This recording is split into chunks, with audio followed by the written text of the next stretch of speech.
şirin şeker qidaları biz hamımız sevmişik. Elə indi də sevirik. Bəs yüksək miqdarda şeker qəbulu sağlamlığımızda nə kimi hasarlar törədir? Ağızda olan zərərli bakteriyaların çoxalmasına və diş çürüməsinə səbəb olur.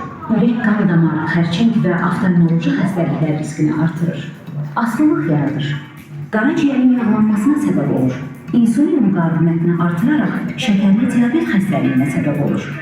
Acılıq hissini aradan qaldırmadığım üçün piylənməyə səbəb olur. Sağlam qidalanaraq şəkəri azaldım. Onsuz da bu dünyada şirin şey bir anadır, bir vətən. Azərbaycan Qida Təhlükəsizliyi Agentliyi. Sahib olmağını istəyirsinizsə, bu videoya sona kimi baxın. Bu məsələdə övladınıza kömək ola bilərsiniz. Belə ki, onun qida rasionuna sadaladığımız qidaları daxil edin. Həmin qidalar həm uşağın sağlamlığı, həm də zehnin inkişafı üçün vacibdir. Süd və qatıq zehni fəaliyyətin inkişafına müsbət təsir edir, diqqəti artırır. Yumurta D vitamini ilə zəngindir. Bu qida hüceyrələrin öz-özünü yeniləməsini təmin edir. Beynin fəaliyyətini gücləndirir, yaddaşa da yaxşı təsir edir. Kənd yumurtasına üstünlük verməyiniz xahiş olunur. Qırmızı ət dəmirlə zəngindir.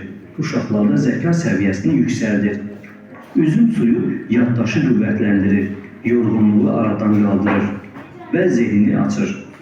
Balıq zehni fəaliyyəti artırır, beyni gücləndirir. Yaddaş üçün əvəzolunmaz qidadır.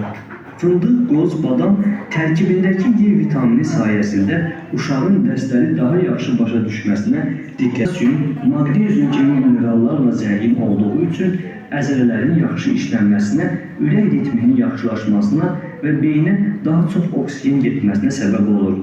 Bu da öz növbəsində beyni gücləndirir. Uşaq gündə bir ədəd banan yeməlidir.